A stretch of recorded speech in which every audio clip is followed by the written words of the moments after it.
Welcome back. All of us here at Daytime Buffalo feel very strongly when it comes to the importance of mental health and the awareness of resources in our community available to you. And here to help with that mission is Carol Winkler, an affiliate of Brylin Hospital. Hi, Carol. Thank you so much for Hi, coming in. Chelsea. Thank you for having me. Do you want to start off by giving us some statistics on the kind of mental health challenges our youth are facing right now? Of course. Unfortunately, mental health conditions in children and adolescents have continued to increase over the past few years. We wish we could talk and say it was not occurring, but it unfortunately keeps rising. After COVID-19, we saw a significant increase in anxiety, depression, eating disorders, substance use, and suicidality. So now about 1 out of 5, or 20% of our youth are suffering with mental health disorders. That's a pretty high number. It really is. Can you discuss the prevalence of anxiety and depression among children and how it's changed over time? I think that children are faced with so many more stressors. Again, with social media, they're comparing themselves to others. They have a lot of pressure to succeed. For a lot of children, school is very stressful. So again, I think the challenges they face continue to increase, and they're having a difficult time dealing with these, unfortunately. Considering we're seeing such a high volume and increase in our children, what are some signs or symptoms that indicate that someone, or whether it's a child or a teen, should be seeking out professional health and support? Yeah, parents will always ask us this, like, how do I know if it's just normal teenage development or I need to be worried? Right. And again, of course, anxiety is a normal factor in our life. We all have had times where we've been anxious. We've all had times where we've been sad or disappointed. But when the symptoms become intense, they're constant, and they start to interfere with that child or adolescent reaching their developmental milestones. If all of a sudden, like, their anxiety is so severe they can't go to school, they can't leave the house, they're not going to birthday parties, they're not doing what they would normally do, obviously this is a big concern. Can you discuss the potential consequences of untreated depression or anxiety disorders, academic performance slipping, social interaction, substance abuse, or maybe even something worse, right? Yeah. Unfortunately, when children are dealing with anxiety and depression, even going to school becomes very difficult for them. So a lot of times there are attendance issues. If I'm not going to school, I'm not doing well academically. Obviously, if I'm older, I'm worried about college and things like that.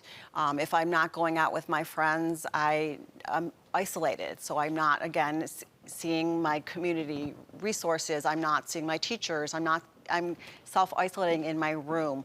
So obviously this becomes very significant in that child's life. And of course, the biggest issue we always have is we worried about suicidal thoughts. And again, if any parent has a child that comes to them with any kind of suicidal thoughts, this is obviously a time when you need to seek mental health. Right. And speaking of parents, obviously parents play that crucial role in supporting their children.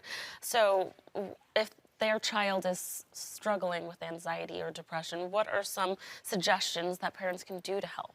This might sound really simple, but basically, even with your young children, you should really teach them to recognize, to acknowledge, and to validate their feelings. So again, a lot of times I'll see kids will say, I don't know how I'm feeling. I don't even know what my feelings are. So it's really something like working with your child when they're young, like, okay, I'm feeling angry or I'm feeling sad, so they can understand their feelings. So that's really important. The thing I hear from most of the children is I want someone to listen to me. I want to be validated. When I'm having a bad day at school, I want someone to say, oh my gosh, I see you're having a really bad day. Do you want to talk about it? So sometimes it's just listening. We can't always fix our child's problems, but just being there to support them is huge.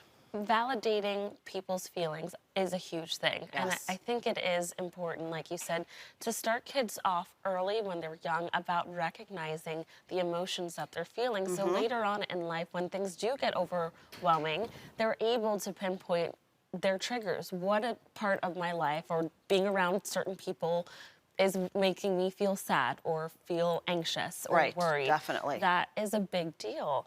Now, if a parent was concerned about their child in a more severe way, who would be the right person to call? So again, any time of a parent saying something's not right here, my child is not going to school, is not meeting their developmental milestones, they can reach out again to their pediatrician. Okay, there are a lot of mental health professionals out there they can reach out to. If it's a crisis situation, obviously if it's something that's imminent, they would call 988, which is a suicide hotline. There's a crisis team. Again, I work at Brylin Hospital. We also manage crisis intervention with children and adolescents, so they could also call Brylin Hospital.